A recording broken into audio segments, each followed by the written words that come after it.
Race 1 on the card, all set. Gates are back. Watson wasted no time with Please God. Jumped the mare out of the gates brilliantly, and she led through the first 100 on her rear from Or Killer. Also going forward, Momentous and Barracap from Lucky Fufu. Bobsled settled back in the field. So did Tiger Move, and dropping out last in the early part of proceedings is Liberace. At the 1,000 metres they go. The favourite, although drifting off in the market slightly, Please God, leads the way from Or Killer. Over on the inside is Barracap. They're going along at a good gallop though, followed then by Momentous. Now what's going on with Liberace? It's just refusing to stretch out, and it's tailing out, and it'll be eased out of the race, Liberace. And so as the race continues to unfold, Please God really had them running from Or Killer. Barracap down on the inside is next of all, being followed further back then by Momentous. Lucky Fufu, Bobsled 2 lengths away, Tiger Move. Liberace is now being pulled up as they come towards the home turn. 350 metres to go. Please God setting sail for the judge in full flight, led by 2 on Or Killer. A gap in the field then Barracap, followed by Lucky Fufu, beginning to wind up as Watson draws the shillelagh at the 200. Please God showing no signs of stopping. It's Please God now by 3.5. Tiger Move is starting to run on after getting a gap closer towards the inside, but Please God is destroying them. Please God had them on their knees. 1 by 2.5. Tiger Move second. Lucky Fufu might be third from Or Killer. Barracap followed home then by Bobsled, and then about 7 lengths behind those is Momentous. And I'm not really sure what's gone on with Liberace, but it has completed the race, just ambling down to the line, and it was a furlong or more behind the others. Please God, first home, answers the prayers of favourite backers. Number 5, Please God, Holly Watson, taking out the opening event for the day, answers the punter's prayers despite the drift. $2.25 to $2.80.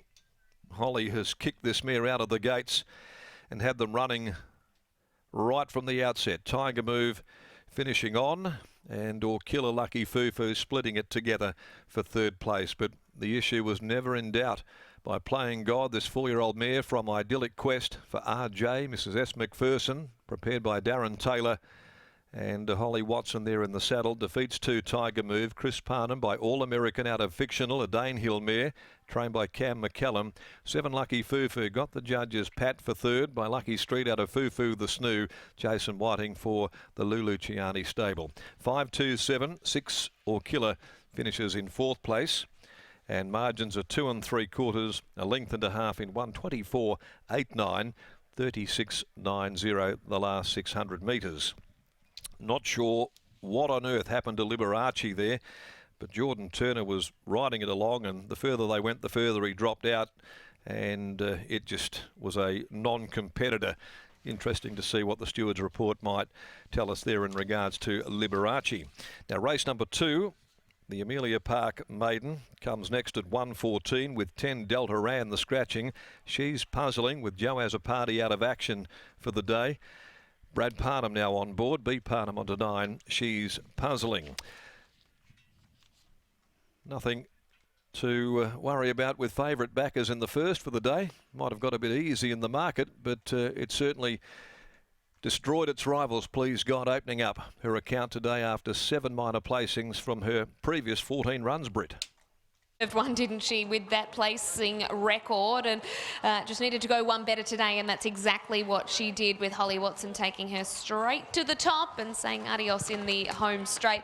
Just on Liberace, heard Geordie Turner as he came back in, he said he just wouldn't stretch out, so he will be vetted. The vet was already having a look at him, but to plain sight, there didn't appear to be a whole lot wrong with him coming back in, so that's good news, but no idea why he didn't stretch out. But Scott, Darren Taylor is strapping, Please God, so we won't be able to speak to him, but it was well deserved for the mare, and Holly was able to run them along, and in the end just be able to run them ragged.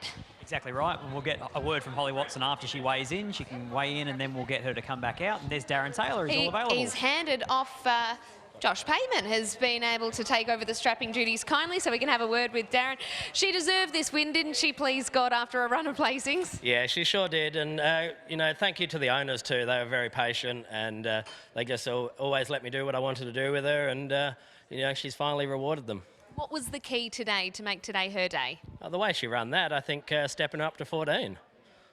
She won really impressively. Were you always pretty comfortable in the run once she found the top and was able to run the way she was? Look, at the top of the turn, she looked like she had him off the bridle, and they were sort of all starting to hustle and bustle. And I thought, Holly, she's sitting there quite quietly, and maybe she was just nursing. But then it started to put a few lengths on him in the straight, and so yeah, look, we'll come back for another 14 and maybe further. It's taken her a little while to break through, we know that. Is it just been a case of finding one better on the day, or have you seen progress behind the scenes with her? Yeah, totally. I spoke to Michael before the race, and she's always come up against something quite good, and I couldn't fault the horse. I love her to bits. She's a little bit wayward and hard to deal with, but she's just so gutsy and just keeps running seconds, and to me that was like winning with her anyway.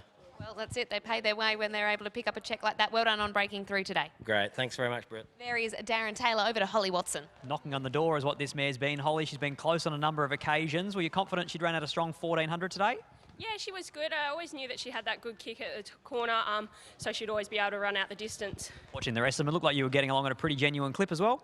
Yeah, I just had that pressure from my outside for a couple of 100 metres, so I just let her slide to get her own way for a little bit.